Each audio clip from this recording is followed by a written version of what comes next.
दोस्तों नमस्कार, मैं आपका दोस्त संजय सिंह अपने YouTube चैनल थंडर ड्रीम के साथ presented by ADS post production hub.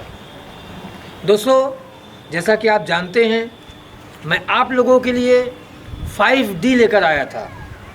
5D यानी कि formula of success in life, जिसमें मैं आपको 3D के बारे में बता चुका हूँ। 5D वो हैं क्या? पहला डी मैंने बताया था ड्रीम, दूसरा डिटर्मिनेशन, तीसरा डेडिकेशन, चौथा डिवोशन और पांचवा डिसिप्लिन। अगर इन पांचों का आप अपने जीवन में पालन कर लेते हैं, फॉलो कर लेते हैं, तो आप जीवन में जो भी चाहते हैं उसको पा सकते हैं। इसी क्रम में मैं आपको 3D के बारे में बता चुका हूँ, ड्रीम, डिटर्मिनेशन और डेडिकेशन। आज मैं आपसे चर्चा करूँगा चौथे डी यानी कि डिवोशन की। डिवोशन का अर्थ क्या है? डिवोशन का अर्थ है भक्ति। कैसी भक्ति? ईश्वर की भक्ति, गुरु की भक्ति। जैसा कि आप जानते हैं, बिना ईश्वर की कृपा के एक पत्ता भी नहीं हिलता, तो हम आप लोग कैसे आगे बढ़ सकते हैं? और हमारी भारतीय संस्कृति में आपको पता है कि गुरु का स्थान सबसे ऊंचा माना गया है। एक दोहा भी आपने सुना होगा, गुरु गोविंद दो खड़े काकू लागे पाए, बलिहारी गुरु आपने गोविंदियो बताए। यानी गुरु और गोविंद अर्थात भगवान दोनों एक साथ खड़े हैं, तो हमें किसके चरण पर पकड़ना चाहिए? निश्चित रूप से गुरु के, क्योंकि गुरु ने ही हमको ईश्वर की तरफ जाने का मार्ग बताया है।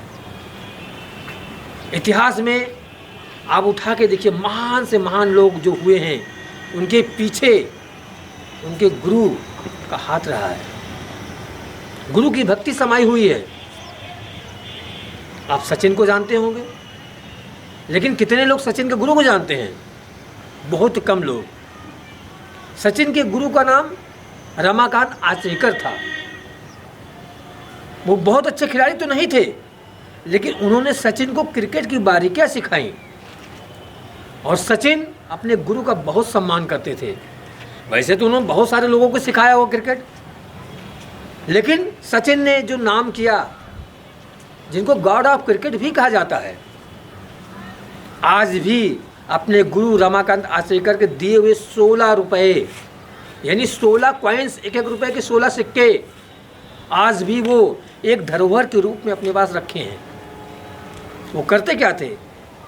स्टंप पर 1 रुपये का सिक्का रख देते थे और लोगों से कहते थे कि सचिन को जो आउट कर लेगा वो सिक्का ले लेगा। और सचिन को 16 बार पूरे दिन वो खेलते रहे, कोई आउट नहीं कर पाया। 16 सिक्के उनके पास आज भी रखे हुए। तो ये होता है गुरु, कि वो तो कुछ नहीं कर पाते हैं, लेकिन वो चाहते हैं कि हमारे शिष्य बहुत आगे निकल जाएं। आपने विवेकानंद का नाम सुना होगा, सभी लोग जानते हैं, पूरी दुनिया जानती है, जिन्होंने कहा था कि एक लक्ष्य बनाओ, उठो, जागो, और जब तक अपने लक्ष्य को पूर्ण कर लो, तब तक रुको नहीं। उन विवेकानंद के जो गुरु थे रामकृष्ण परमहंस, जो कि ज़्यादा पढ़े लिखे नहीं थे, लेकिन विवेकानंद को उन्होंने जो ज्ञान दिया, उस ज्ञान के बल पर विवेकानंद ने पूरी दुनिया में हिंदुस्तान का डंका बजाया। एक और उदाहरण लेते हैं, बहुत अच्छा उदाहरण मैं आपको बताने जा रहा हूँ गुरु भक्ति का। हनुमान जी और कृष्ण जी। हनुमान जी भगवान राम को अपना गुरु मानते थे, और आप देखिए, जो भी प्रभु श्री राम कहते थे, आपने कभी सुना है कि हनुमान जी ने कहा हो कि हम ये नहीं कर पाएंगे, ये हमारे बस का नहीं है? प्रभु श्री राम ने कहा सीता का पता लगाना, उन्होंने कहा जी प्रभु। प्रभु श्री राम ने कहा है आपको लंका जाना, उन्होंने कहा जी प्रभु। यानी जो भी भगवान राम कहते थे वो हनुमान जी तुरंत उसको पूरा करते थे। वहीं दूसरी तरफ कृष्ण जी के शिष्य अर्जुन थे, आध्यात्मिक गुरु कृष्ण जी अर्जुन के थे। अब आप देखिए, जो जब भी कृष्ण भगवान ने अर्जुन से कुछ कहा, अर्जुन हमेशा तर्क वितर्क करते थे, प्रभु ये कैसे होगा, प्रभु वो कैसे होगा, लेकिन करते वही थे जो भगवान कृष्ण कहते थे, लेकिन तर्क और वितर्क करते थे।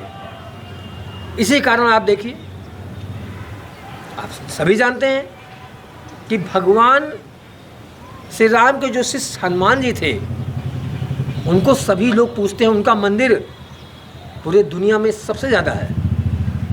लेकिन क्या आपने सुना है कि अर्जुन का भी कहीं मंदिर है? नहीं है।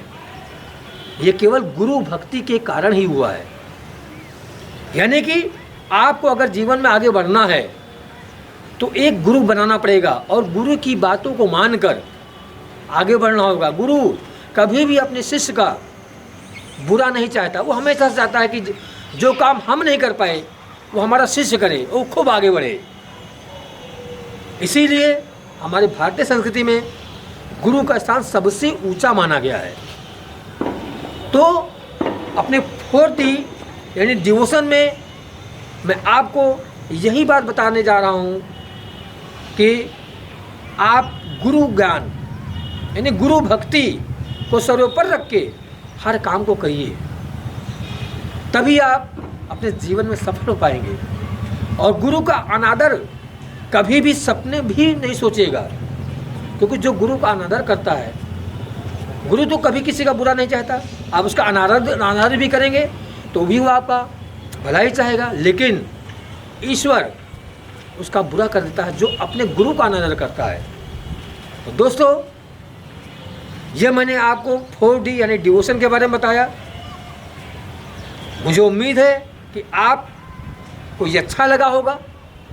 अगर ये अच्छा लगा हो तो इसको इस पर कमेंट कर सकते हैं, इसको शेयर कर सकते हैं और इसको सब्सक्राइब कर सकते हैं।